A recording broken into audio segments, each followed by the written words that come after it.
Welcome to a brand new episode of IDTALK4ED Live, the show for the unsung heroes of education. I'm your host, Sarfo-Mensah. If this is your first time tuning in to the podcast, we welcome you and we hope that you return for future episodes and new content. And if you're a returning viewer or listener of the podcast, as always, we welcome you back, and we hope that today's episode is one that you find enlightening, informative, and insightful. So, before we get to today's guest, just want to remind folks to hit that red button to subscribe to our YouTube channel. It's going to be under my name, Sarfo-Mensah, but this is where you'll find all of the Identity Talk for Educators live podcast episodes and other visual content that we put out there. So to get the notifications, make sure you hit that red button, and thank you kindly. Now, let's get to the main event. So, y'all, today's episode is one that I'm excited about because we have somebody who, in my opinion, is a trendsetter. And you're going to find out why when you hear her story. It's an incredible story, and it's one that hopefully will inspire other educators to figure out ways in which they want to redefine the way that we do education, especially while we're in the midst of this COVID-19 pandemic and all the other forces that are exerted upon us. So, listen, I'm going to get her on right now because I'm so excited for this episode. Without further ado, I want to bring on Miss Jerilee Melo onto the podcast to talk with us about her story, which I know you all are going to be blown away by. So let's bring her on. Let's just bring her on. Hey, Miss Jerry. Hello. Hi, how are you? I'm doing well. How are you doing? I'm doing beautiful. I'm having such a great day. Awesome. Listen, you've been having a good few weeks, Yes, with I everything sure going have. on. You've been on a roll. Yes, Um, it's very exciting and it's just very positive.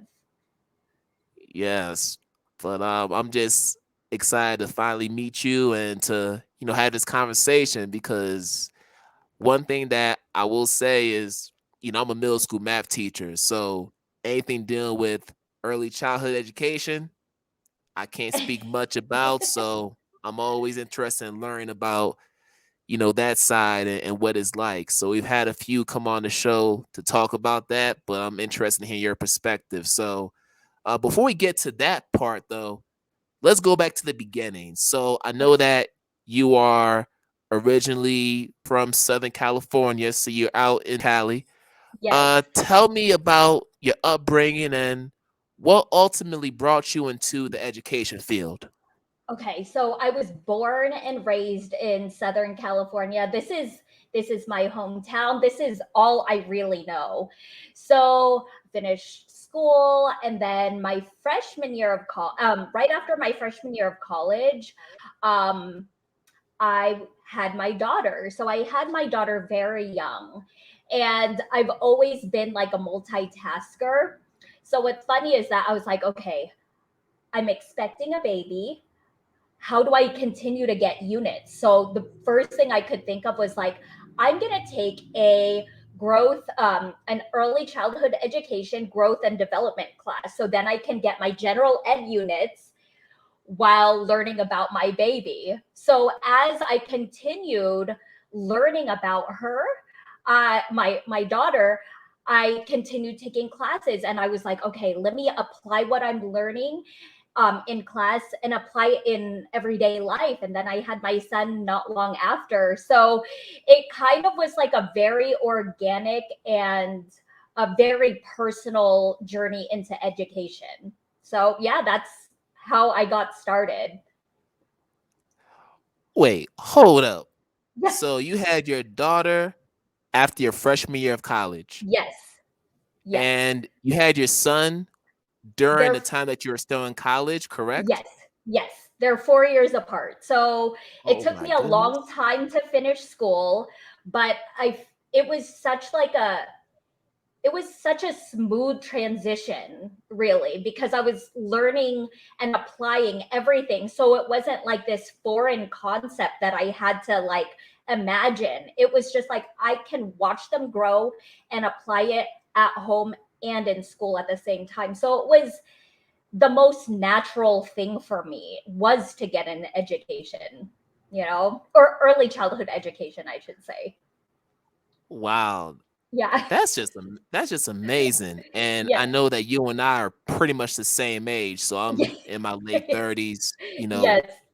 just as you are. So just Hmm. thinking about when I was 19, 20 years old, I was not in any position to have any child. I was even thinking along those lines. Yes. Yeah. It made me grow up very fast. And it encouraged me to like really like dive into this whole world. And even my daughter right now and my son too, they just are used to the vernacular that I use. They're animated like I am because they're that's how they grew up. So even when we're walking around Target or they meet my students, they turn on this voice like, "Hello, what's your name?" Because that's really all that they know. So it's very sweet. And it's something that, again, was the most natural thing for me. Well, I know it was natural for you because I know that you come from a family of educators. So I know that your mother was an educator and two of your grandparents were educators as well, right? Yes, yes. So, So, yeah, it's yeah, a go ahead. long line of Yeah. educators. Yeah, so what did they do to influence you to get into education at such an early age? Okay. So my grandparents, I never met my maternal grandmother, but they both started off as teachers, then they went up and then they both became principals. Then they had my mom, she also became a teacher. And what's funny is that my mom told me, she's like, my middle name is May. So my family nickname is Mayo. So they're like, Mayo, don't get into education. Please don't. Because it's gonna take over your whole life. And I was like, no, it's not. I'll know how to, you know, draw the line, And my mom was totally right. And I think as much as she tried to persuade me not to get into teaching, I think she knew in her heart of hearts, that it was just something I was born with. And it's funny because even though she stopped teaching before she immigrated to America, um, I still hear a lot of the stories because whenever there are reunions of her little town in the Philippines, they have reunions here. I meet her students. Some of her students are grandparents themselves. And what was so heartwarming is just like they would talk to me and they would say, your mom made me feel like an I was part of a classroom family. And during that time, that wasn't like a big thing. Like it was very much, I'm the teacher, you're the student. And I guess my mom, in her way, at that time was a trailblazer herself because she was like, no, like we're going to work together and we're going to partner. And that's something that transcended into adulthood. So just hearing these individuals who are well into their 50s and 60s, that was an important factor, that's what stuck with them into adulthood, that they felt heard and seen as an individual and part of a cohesive unit. Like that is something that inspired me to do the same. And even though my mom didn't tell me that, the fact that her students told me that was a big game changer when it came to my outlook as a teacher. It's just we are a unit and we have something to learn from each other consistently. And what's amazing about what we do is we don't understand the impact that we have on our students until 10, 15, 20 years later. It's not something Yes. that's immediate. So when you Mhm. see them when they're grown up and they're sending you DMs on Instagram or Facebook saying, "Hey, Yes. you're my favorite teacher," but then you look back and say, "Man, like you gave me hell when you were in Yes. my classroom, and I was your favorite teacher. Well, Exactly. you missed me with that one." Yeah. Like I get those emails and Mhm. DMs all the time, and it's amazing how they grow up and they mature, and those lessons that we drill into them for 180 days plus, Mhm. finally it resonates with them once they leave us. Yes, absolutely. And it's, like I have students, like I love the young ones. It's just my favorite age group. Like parents or even educators are like, how can you like stick with the younger ones? And I'm like, I love being the first person that children learn to trust outside their home. It's my favorite thing. I love having that responsibility because I set the tone for what's to come. It's just like I teach them how to trust. And so I remember years ago, there is one mom, her daughter was just having a hard time like transitioning into the classroom. It was always tears at the door. And I was always like, it's okay, we'll be fine. And now, years later, at least 5 years later, she's just this social butterfly. And her mom, like, even checks in and is like, no, like, she needed someone like you. She needed to know that she could trust people outside the home because she had such a great experience with you that it transcended into school, upper education. So it's really heartwarming to hear those stories. So in early childhood, I know there are a variety of approaches that you all take when you're instructing your students. So I know that I have a couple of nieces who went through preschool and kindergarten through a Montessori school. So Hmm. I know how familiar I am with that because it's very exploratory, very tactile. Hmm. The grouping is flexible. Students learn at their own pace. It's Hmm. not like traditional K-12 education where, all right, after you're done with this teacher in this grade, you move on to the next grade. No, you might be with that teacher for 2 to 3 years Hmm. Yes. growing. So I just learned about the Reggio Emilia approach. Hmm. And from what I researched, there's a lot of parallels between that and the Montessori method and then a few other pedagogical approaches. So I'm interested in knowing, selfishly, Yeah. how that approach has influenced your practice, but also how does it compare to all these other instructional approaches to early childhood education? Hmm. So what the most recent school I was at is Reggio Emilia. And fun fact about Reggio, that is where Kobe Bryant is from, and a lot of his education, he grew up in that region. And so when you think about that, there's a lot of collaborative effort and communication in the Reggio Emilia approach. So let's talk about this. How can we figure this out together? So a lot of teamwork with Kobe, obviously. So I think that's like a nice way to venture into that. So a lot of the Reggio comes from um, the interests of the child. So it's not necessarily, okay, this is the curriculum of the day, we have to stick to it. It's just like I have a student who's really into dinosaurs, so I can take the dinosaur aspect and apply that into my teaching and my curriculum. It's very fluid, and it is 100% about the child and their interests. One day they might not be into dinosaurs. One day we might take a walk and they observe like a leaf and they're really into this leaf. Okay, it's very emergent. Let's make a whole curriculum about this leaf that they found.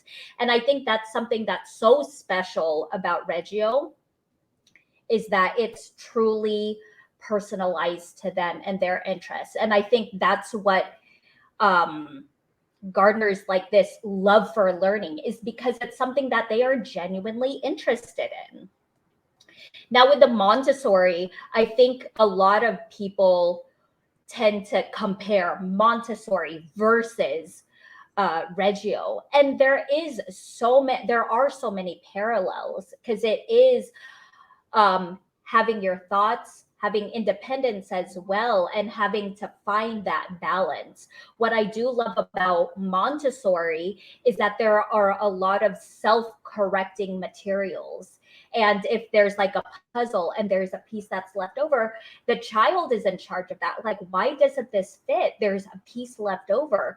Let me take on that like task and self-correct this, because this might not work, and in the first school I was at actually was a Howard Gardner school. And that's multiple intelligence. yes. And that's where I get a lot of my that's what I kind of use on the bus the most, because I learned the Montessori, I learned the Reggio, but I go back to my first school that I was at, and it was just like, no, there are so many different ways. There's not just one way to learn. Like you're a math teacher. So for ECE, or early childhood education, we work on patterns. So one child might be really into the colors, like red, blue, red, blue. But just because a child might not be drawn to red, blue, they might be into a more physical approach, like doing jumping jacks. They jump apart, together. And that's still a pattern. And we need to like foster that. Or a child might be more into music and they might focus on like a rhythm to a song. And who's to say that a child who is more into red and blue versus jumping apart together on a hopscotch, one is better than the other? And I think we as educators need to like dive into that and know that everyone has their special gifts, and there's not just one way to test them or to measure their intelligence, because everyone learns differently. And as adults, we always say, oh, I'm an individual and I can do things my own way, this and that. But so do children. And we need to like embrace those characteristics, So that's why I kind of took everything, all the schools that I was at, and kind of like put them in my happy little bus. So now let's talk about Classroom to Go, which is just an amazing concept and story. So I just need to know, how did you develop the concept? How did it originate? And just walk us through that whole process of purchasing the bus and then transforming it into what we see it as today. Okay. So I'm going to bring it all the way back to April of 2020. My All right. school had shut down. I didn't know what my next step was going to be, if my school was going to reopen. And I wanted a way to reconnect to my students. So my original Instagram handle was Miss Jerry Reads. And what I would do is I would just find a book that the children liked at school, and I would just record videos of me reading to them. And then I wanted another way to connect to them. So I was like, okay, I'm already reading to them. Why don't I create these little curriculum boxes? So I would get books, I would get like Play-Doh or other sensory materials, create little worksheets and curriculum for them, and I would pack them into Go containers. And I called these boxes Classroom to Go. So it was just a way for me to connect to the students in my community. So eventually, over time, parents asked me if I was willing to tutor their child in person. So I took a few clients, I tutored a few families, and then more families started asking if I was interested in tutoring their child. But my car was turning into a storage unit. So I was like, I can't take more clients if my car is getting this full. So the only way I thought to do this was to take on more students was to have a bigger vehicle with my materials in them.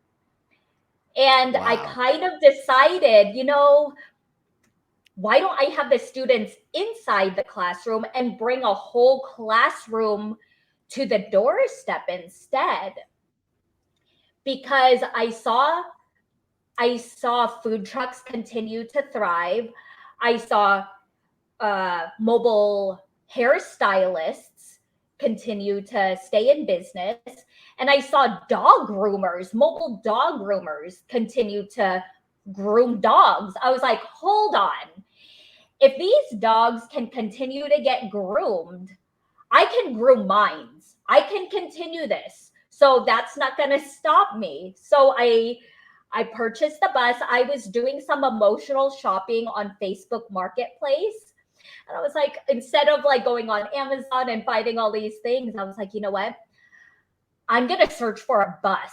I'm going to look for a bus on Facebook Marketplace. And I found one. So I purchased it in June of 2020. I paid for it all out of pocket because I was like, I believe that this can be a thing. This can be like a little spark of hope, for the children in my community and beyond. So I purchased it in June. I started converting it in July. And by August, I started teaching out of it.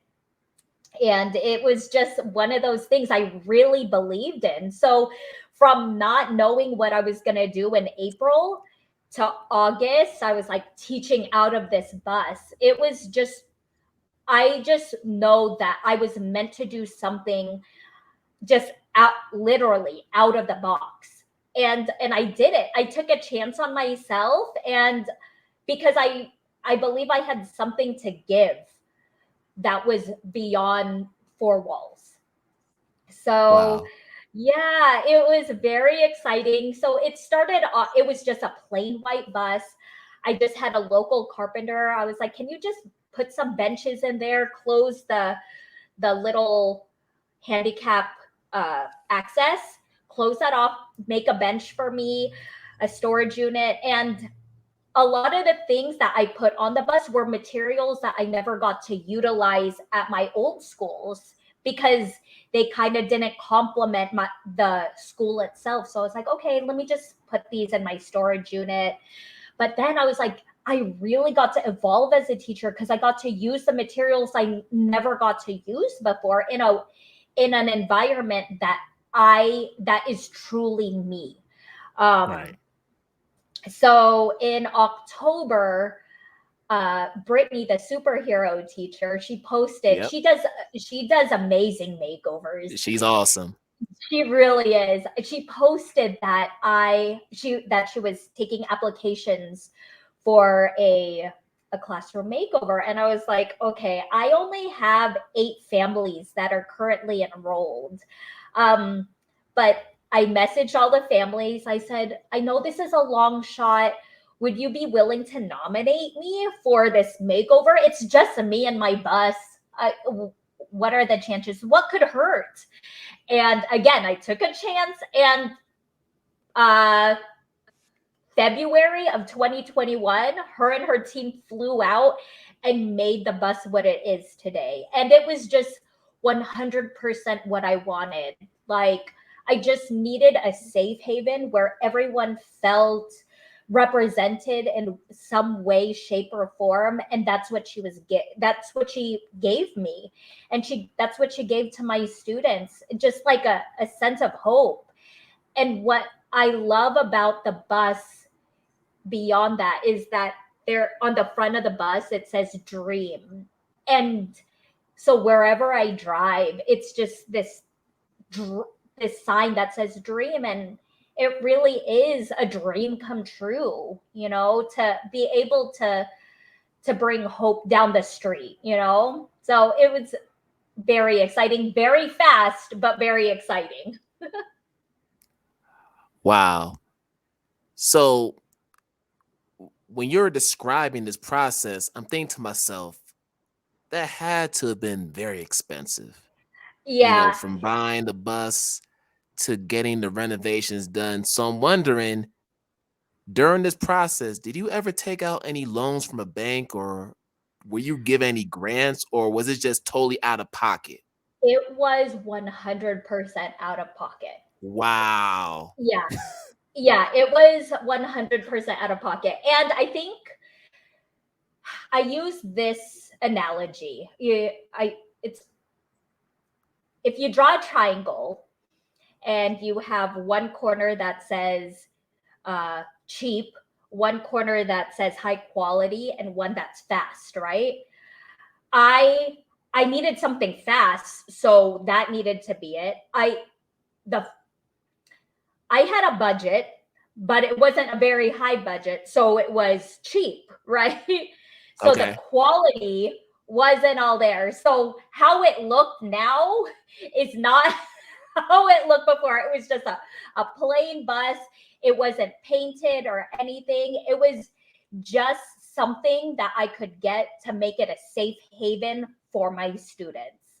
So yes, but it was a passion project for sure. It was a passion project. But and even I talk about my mom and my dad, they're like, Mayo, what are you doing?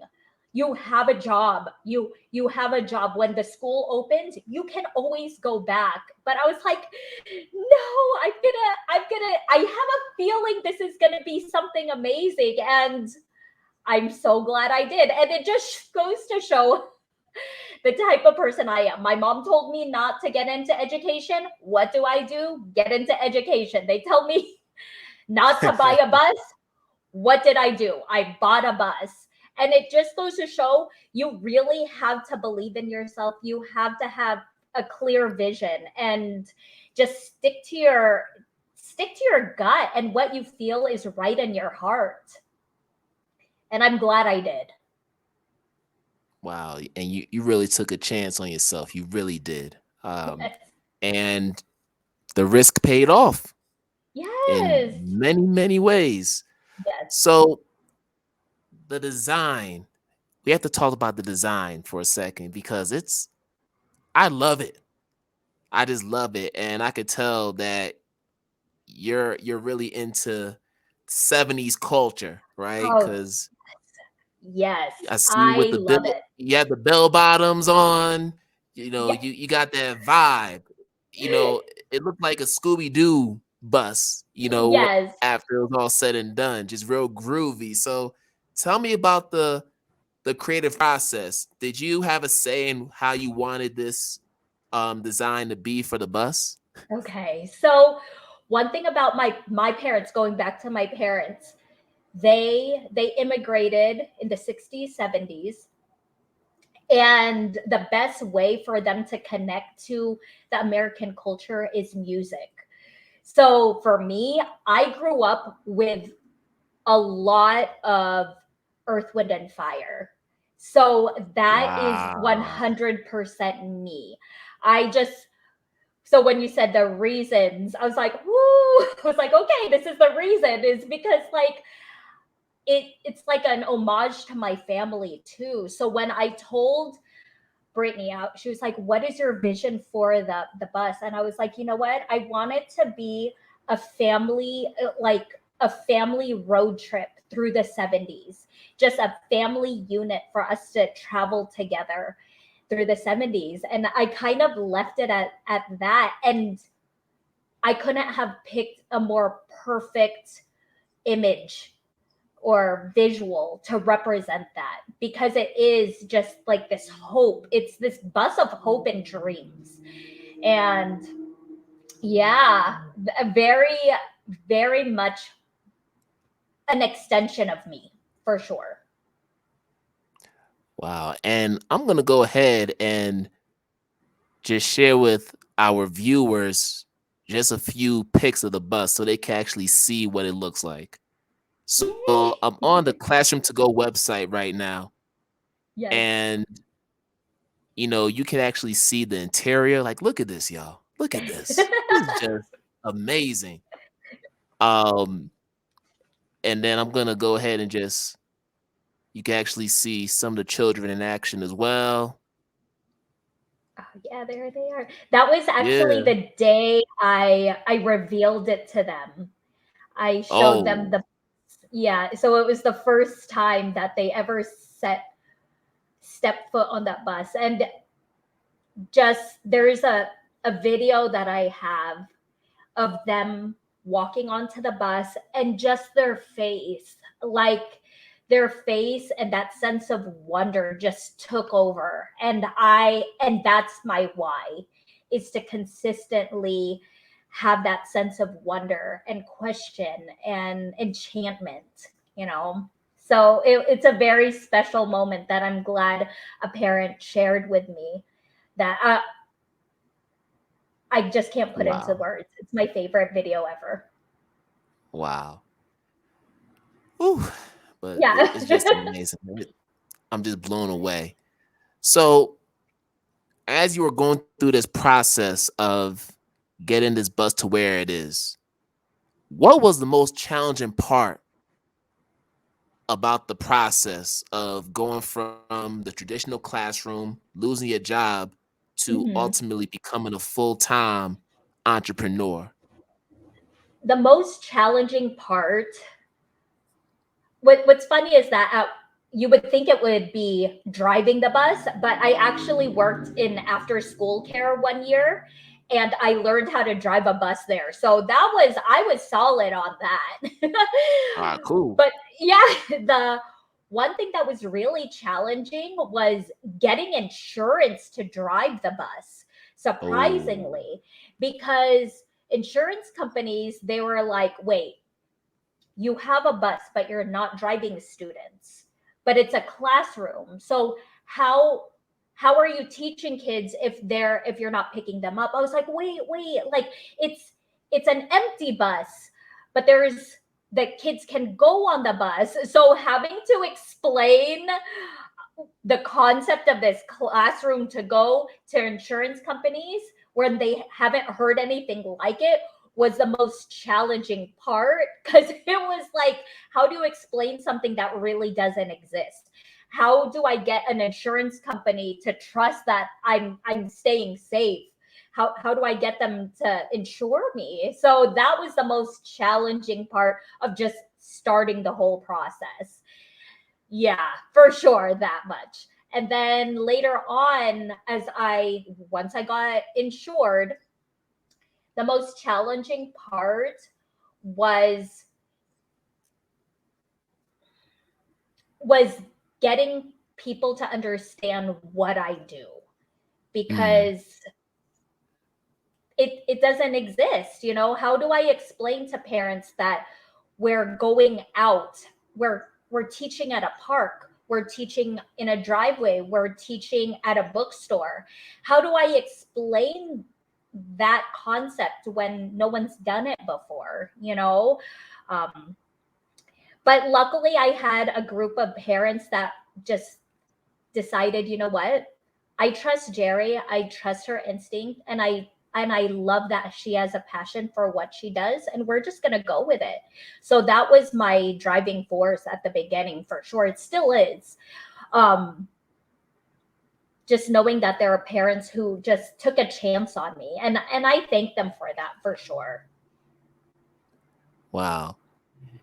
And it's interesting that the insurance process was as difficult as it was because Yes. the bus is stationary. Yeah. It's Yeah. it's not moving while you're teaching. Right. So when I explained it, they're like, I sent them a picture. They're like, I see chairs. I was like, there's chairs, but there's no seat belts. They're like, oh, there are no seat belts. I was like, I don't move it. I promise I don't move these students. So even I get some inquiries from families who see the bus and they're like, "Oh, I'm just interested in your program. Do you have an assistant who holds the children in place?" And I'm like, I get it. I get why it's a hard concept to understand, but I kind of explain it where it's just like at a brick and mortar. I just move, if you could think about it, I move my brick and mortar around, and that's all it is. So now that things are opening up, I say, oh, you know what? In October, instead of doing it at the park, we might do it at a pumpkin patch. So then it's just Wow. like we get a full, a full lesson. We're surrounded by pumpkins. We can go touch the pumpkins instead of just having this imagine. We have to imagine it. We can smell the pumpkins. In over the holidays, I can bring the bus to a Christmas tree lot so the children can smell the trees. Like, I think it's like a full sensorial experience now that I have the ability to move my classroom in different places. So that's now that things are opening up, I think people will fully grasp the concept of the classroom being to go. All right. No, this is just great. Now, you're in the state of California. So I'm not sure what the process is for this, but because you are teaching preschoolers, is there an accreditation process that you have to go through so that your preschoolers can transition into, let's say, kindergarten? Mhm. So pretty much what I'm doing right now is I am tutoring. I am tutoring the children and then the Right. parents.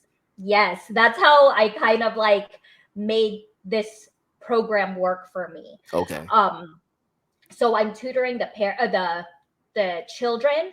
So I do have some students who are kindergarten age, but they are currently enrolled in a homeschool program, and so I help them with whatever the parents ask me to do. But I also have my own program where it's like, no, like, we are working on those developmental skills to get them prepared for kindergarten. And I do make sure that I fall in line with the standards of preschool so then the transition is smooth. Right. Because I know when that transition happens, there's always a call for, documentation, a call for Mhm. transcripts. We want to see reports, progress reports, just to get a Mhm. sense of developmentally where a child is coming into kindergarten. Mhm. Yes. So what it's kind of like now I'm going into business mode.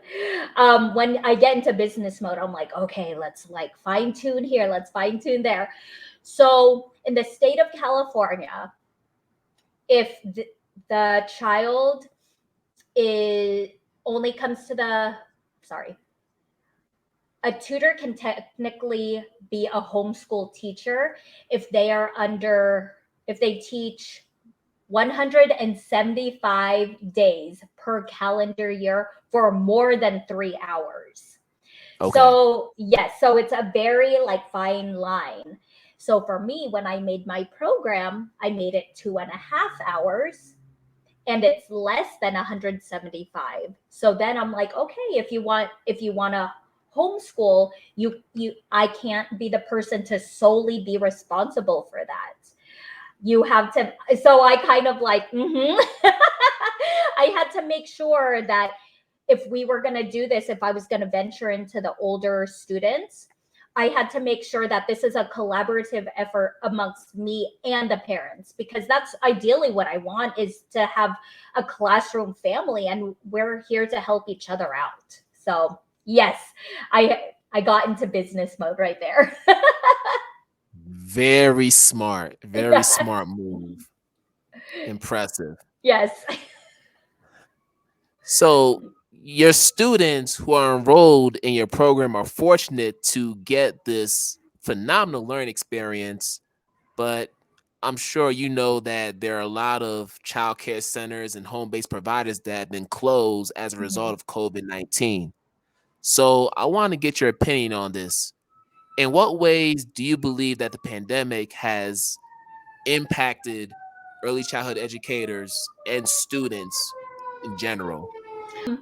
So one thing that I know is that for early childhood or parents of children, younger children, they noticed that preschool is really just about setting structures, setting boundaries, and learning how to collaborate with other students. So, in one sense, it shows like how much accountability the parents need to start taking, as far as, okay, I really need to start socializing my child. How can I do that in different ways?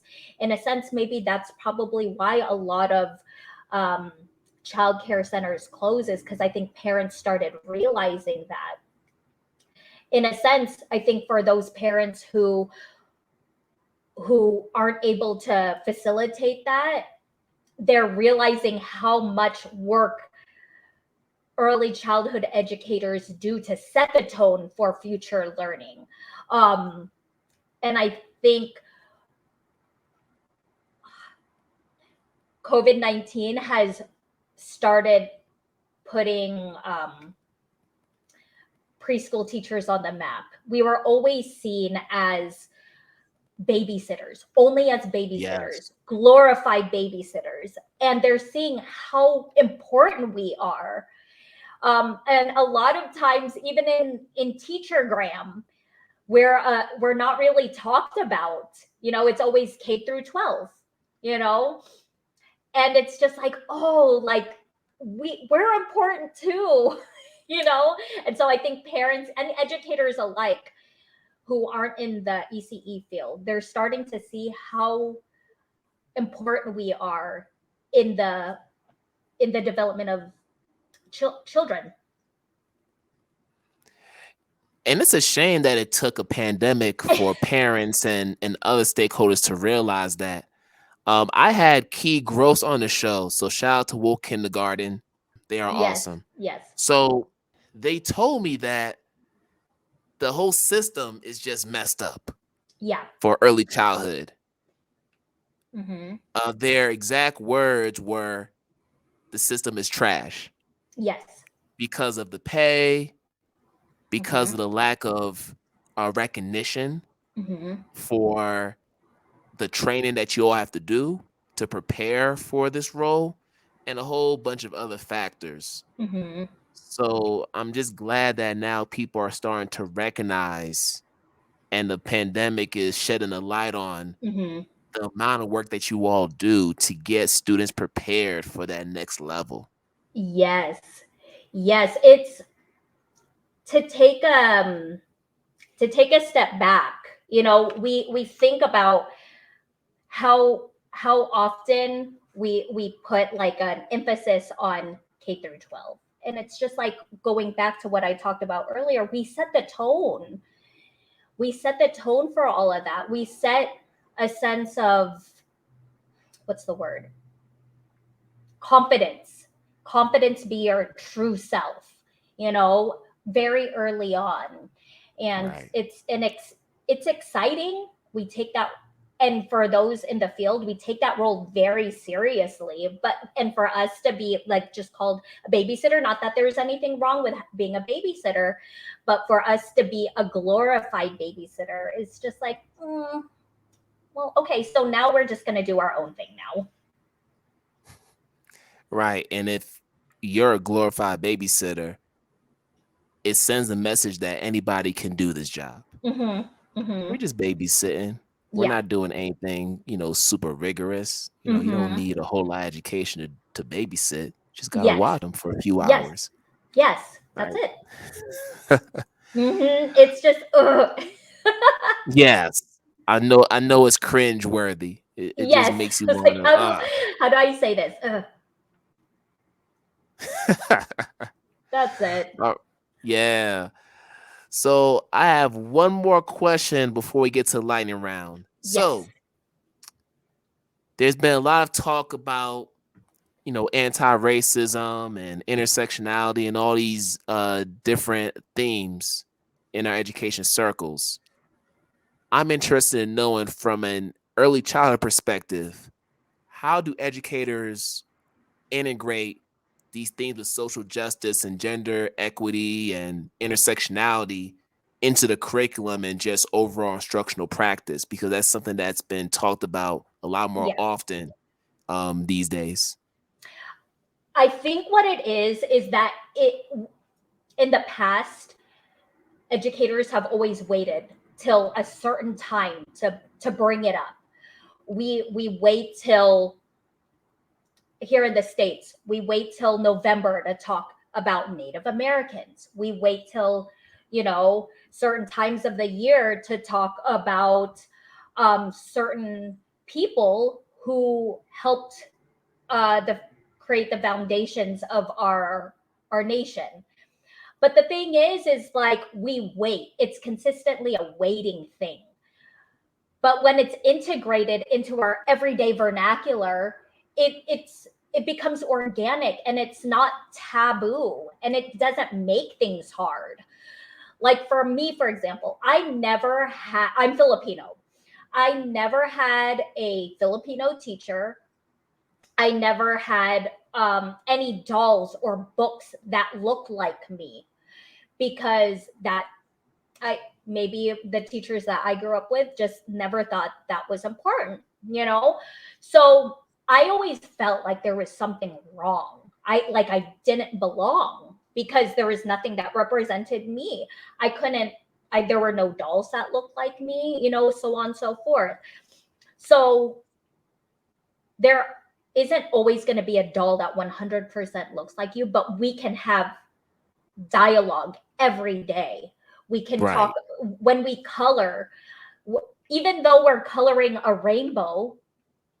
I don't only put out the colors of the rainbow. I put gray, I put brown, because it's just, what if that's what the child wants to color, and it's okay. And I always, when I'm coloring next to them, like I always have my arms showing next to them, and then they're like, oh, your arm is brown. I was like, you're right, my arm is brown. And it's nothing like, oh, let me make a lesson out of this. It's just, no, Right. it's an observation, and it's a truly, or I keep saying that, organic, because it's not forced. And when it's organic and it's something that we see every day, it's not like, oh, this, it's taboo, we can't talk about this. And so Right. there's books about different family structures. Like I have a picture of my family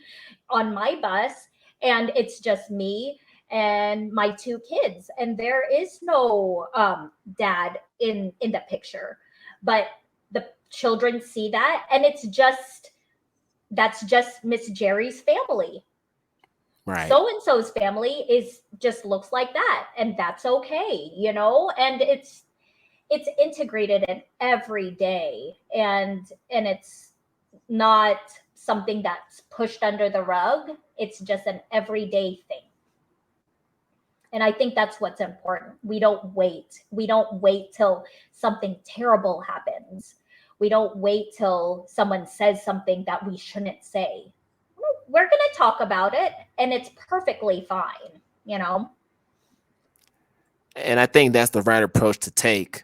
So I have a 3-year-old son, Hmm. and my wife and I, we grew up in an era where, we say words like, oh, poo poo, potty, wee wee. Yeah. Yes. But now it's like, no, we can actually use the actual scientific terms to describe these things. There's Hmm. nothing wrong with that. Correct. Hmm. But it's all Exactly. about how we do it seamlessly, in a casual way. Yes. Um, Exactly. right. And I Exactly. think And I think when we do it that way, it gives our children the opportunity to build agency around the different terms, and they're Mm-hmm. able to have ownership over, you know, the terms and all these different things going on. So I Mm-hmm. definitely agree with that approach that you described. Yes. And then I'll say this too, like when we talk about like bodies and like space, I tell my students, I only have one rule. Like I don't have a list of rules on my wall. It's a very, very strict rule. And we respect each other's words, feelings, and space. Right. Because like that's my only rule.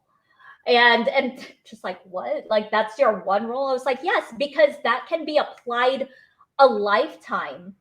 You need to respect my words, so when I'm talking, so that just goes to, you know, the basic, oh, when I'm talking you need to listen, you need to, it's my turn to talk, you know, we respect each other's words. If someone puts their hand or pushes someone, oh, you're not respecting, look at their face, look at their face when you did that. Do you think their face looks happy or sad? They look sad. Why do you think they're sad? You know, and it's just okay. We respect each other's words, feelings, space. So we need to respect boundaries. We need to respect that. Not everyone like what someone likes up close and personal. Someone might not like that. So if someone says you need to respect my space, we know that. And Right. I think adults need to learn that too. They need to stick to my three rules as well, you know? So For it's sure. funny, you know, like some even and it's so cute. It's very sweet, I should say.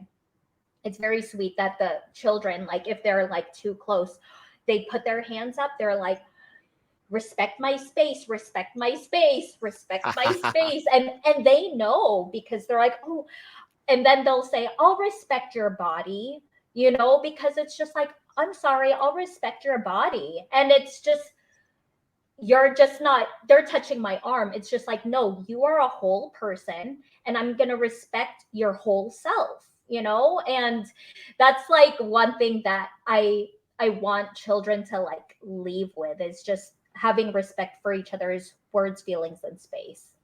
And I hope that sticks with them. Like what we talked about earlier, one Right. thing to like transcend, just respect each other's words, feelings, and space. And it's really that simple. And once again, you didn't just tell them why. You just provided a prompt, and they themselves redirected their behavior Mhm. from that prompt. So once again, you're putting the ownership on them to redirect their actions. Yes. Yeah, it's just, and it goes back to like the whole like Reggio Montessori. It's just like, no, you're in charge. You're in charge of yourself. I'm just here to facilitate and and to help you maybe find the words that you might not have, you know? So that's my role is just to be your support system and help you in this like this life. Awesome. Ooh, man, we could talk about this all day. This has just been a great conversation. But Yeah. before we wrap things up, we want to definitely do a quick lightning round so people can get to know Miss Jerry a little bit more. Okay. Okay. So, when you're not on the classroom to go bus, when you're not around your children, what are you doing to exercise self care? Because I know you're doing a lot of work on that bus. So, what do you do to treat yourself? I am a very physical person. I'm always doing something. So definitely working out. Working out. I love lifting weights. I have the calluses to prove it. So lifting weights is like my form of self-care. You're not going to invest in any gloves? Oh, I don't know. There's just something where it's just you, I am hands-on. Hands-on for sure. I take that very literally. Oh, Hands-on. you really wanna feel that weight, like, Yeah, yes, like exactly. I am in the grind. Like Yes, I'm doing it. yes, I need to feel the texture. I'm going back to like the, oh, let's observe this weight. Let's feel the weight. Is it rough? Is it smooth? So definitely lifting weights for sure. See in that Reggio Emilia mode when you lifting. I see. You wanna Exactly. get tactile with it. You wanna feel that weight. You Exactly. wanna see the 100%. calories. You wanna explore. Definitely that. Yup. All right. Um, is there a book that you're currently reading right now? It doesn't have to be educational. It could be for leisure as well. Any I book. it is educational. I'm currently reading Unpack Your Impact. Um Ooh. yes. Naomi O'Brien and is it Lanisha Tab? Yes. Yep. I am Love them I'm too. finishing Love those that up. two. Um I not even finishing it up. I keep going back and like marking stuff that I just know is applicable, and well, everything's applicable, but it's just like, okay, I want to do this, I want to do this. I'm going to focus on that right now, but yeah, I love that book. It will be Yes. one of those that I will consistently refer back to. As you should. Lanisha Tab and Naomi O'Brien, those are just two phenomenal elementary educators. So those are two people I definitely follow on social media. Uh and they're just phenomenal ladies. So shout out Yes. to them. Yes. All right. Let's have a little bit of fun. Okay. Start, bench, and cut. Uh-huh. So the way it's gonna work is pretty much the one you like the most, you're gonna start. The one you like second, you'll bench. The one that not as much, or Okay. relative to the three, Okay. it gotta go. So we Okay. have some of our favorite childhood shows that we're going to be doing this game with. So start, bench, cut. I have Reading Rainbow, Okay. Mr. Rogers' Neighborhood, and Lamb Chops Play Along. Who you Okay. starting? What are you benching? What are you cutting? Okay. I have to start with Mr. Rogers. He's my starter, definitely him. Um, Bench, I would have to go with Reading Rainbow, just because it exposed me to so many books I just never was able to physically get my hands on when I was a kid. And then and it's funny, it's ironic. I have to cut Lamb Chop. Wow. Yeah, I do love Lamb Chop. I do have like a soft spot because I love the how animated Sherry Lee Lewis was. It's just, I think that's why I am, as animated as I am. But like, emotionally attached to Mr. Rogers for sure. And he was Wow. just like a trailblazer for sure, and was his heart was definitely in the right place. And he always had the Lacoste sweaters and the shoe change. It's just classic. Yes. So I have this, there's this one, I know it's a lightning, but I'm gonna make it a storm. Real quick. I love Um, that.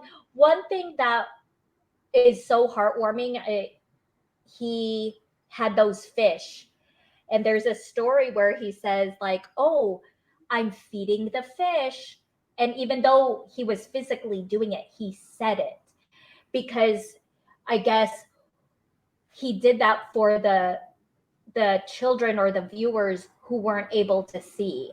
And it's just Okay. like, wow, he really thought about that to make sure that everyone was included. And I like that he made sure to, even just like a little sprinkle of fish food, it was important to him to include everyone. Oh, that's for sure. He was always somebody who included everybody. He was always mindful of just people's differences and just making sure they were represented in a Hmm. positive way. Yes. Reading Rainbow. I grew up on LeVar Burton, and he should have got that Jeopardy job. That's just me. I know. Hopefully he still gets it. I think Um, so. and then with Land Child's play along, my guy was Charlie Horse. That was my guy.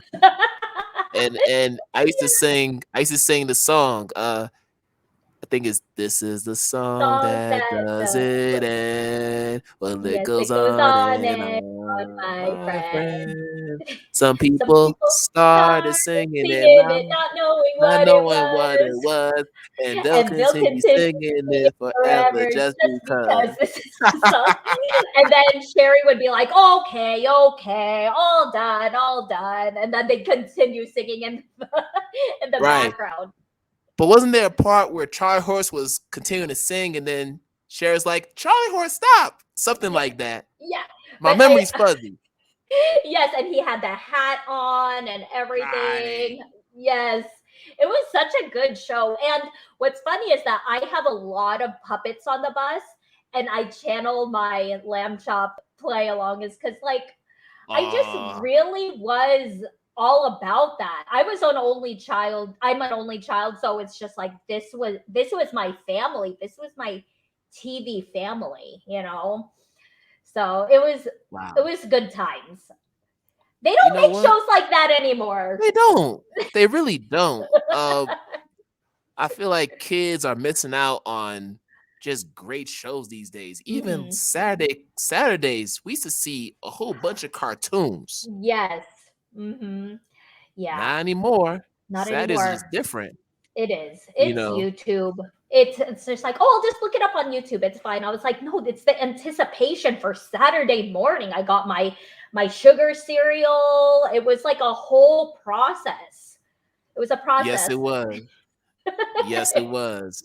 Like a marathon of shows. Hmm. Yeah, Yes. then we got a little bit older, and then it was like City Guys, and like right, it was like all those like older shows. It was just like, yeah, this is cool. Or California Dreams was there. Wow. Now you're showing our age now. You're Yeah, showing off our age now. Um, yeah, wow. She said California Dreams. yeah, So shout out to NBC. yeah. NBC always had the cool like teen shows in the morning. Shout Yes, out to NBC. yes. Oh yeah, can't forget Saved by the Bell. Oh yes. But I the mean that's original, not the new class. I'm sorry, I not the new couldn't. class. Like we talk the original. The Yes, original. yes. Yes. So shout out to them. Yes. All right. What was the most recent show or TV series you binge watched? Like The beginning to end. most it what I don't watch a lot of TV, but I I loved Self-Made. It was on, I believe it's on Netflix. Uh Okay. about Madam CJ Walker. And what's so cool is that the the soundtrack was very modern too, so it was just really neat to see that. I love the casting too. But yeah, such a good show. Series, I should say. Awesome. Yeah, we watched that as well. It was very well done. Very well Mhm. done. And then finally, if you can invite three influential figures to dinner, dead or alive, who would they be? Alive? Hmm. Okay. Stevie Wonder, for sure. Stevie Wonder is, I just, yeah, I really like him. He's the first concert I ever went to. Um, Oh, yeah, what? yes, I've only been to two concerts, and it was the first one. It was Stevie Wonder. He opened his mouth. I cried. He stopped. By the time he stopped singing, I was I composed myself. He'd start a new song. Tears started falling again. But yeah, Wow. Stevie Wonder for sure. I would love to just just be in the same. I was in the same room technically, but to really meet him, that would be amazing. Um, Temple Grandin, she's amazing. I love her story. I don't know if I mentioned this. My son has autism, and Oh, okay. Yes, yeah, my son has autism, and it her story is just so inspiring because she had that hugging machine, and it was just like, I really don't care if this looks weird to anyone. If this is how I want to self-regulate, I'm going to do it. It makes me feel good, and I feel better about myself after I do it. And she's a professor, and she's so successful, and she 100% stays true to herself all the time. So Temple Grandin, she has a there's an amazing movie about her too with Claire Danes. So I definitely recommend that. Now, if I have to choose one who is no longer living, I would choose Nikola Tesla. I just think he's just super cool. I he's just he always thought outside of the box, and he was willing to just go against what everyone thought.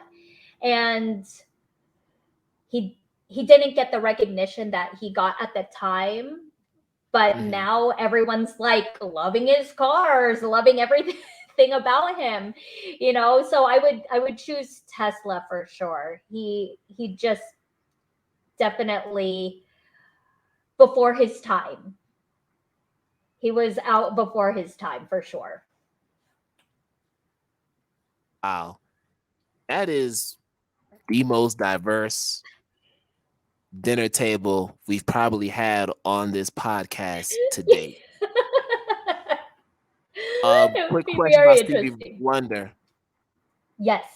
was it Ribbon in the Sky that got you? It was definitely signed sealed delivered for sure.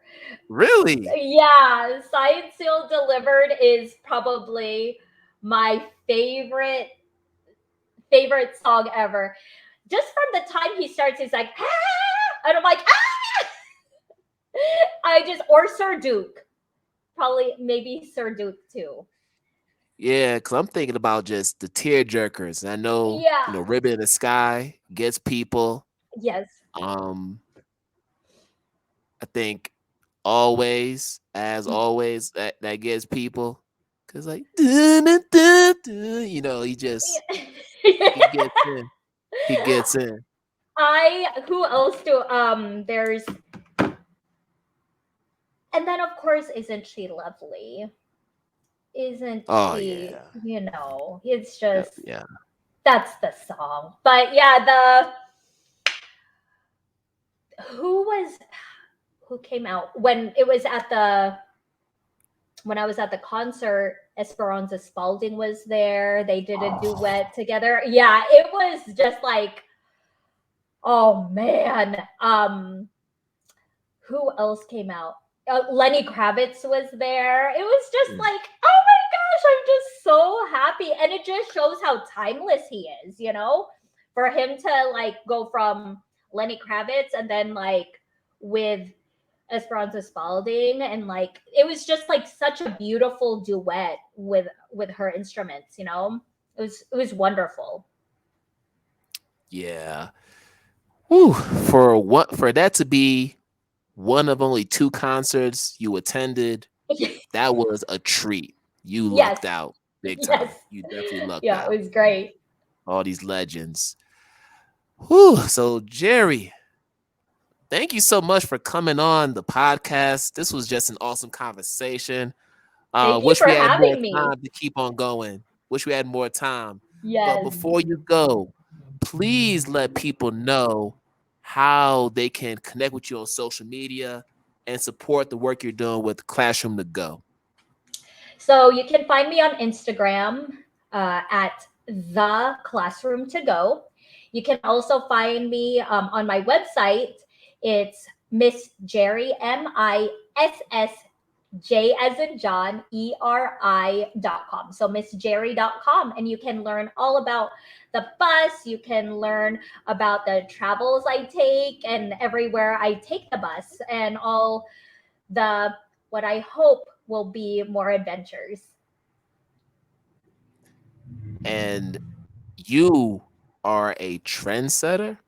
And I'm pretty sure that more people are going to take your lead, follow you, and start purchasing buses on Facebook and get it all done up and I having their own sure hope school. they do. I sure hope they do. It was the most freeing thing and the best thing I have ever done for myself. And I hope more um people do that.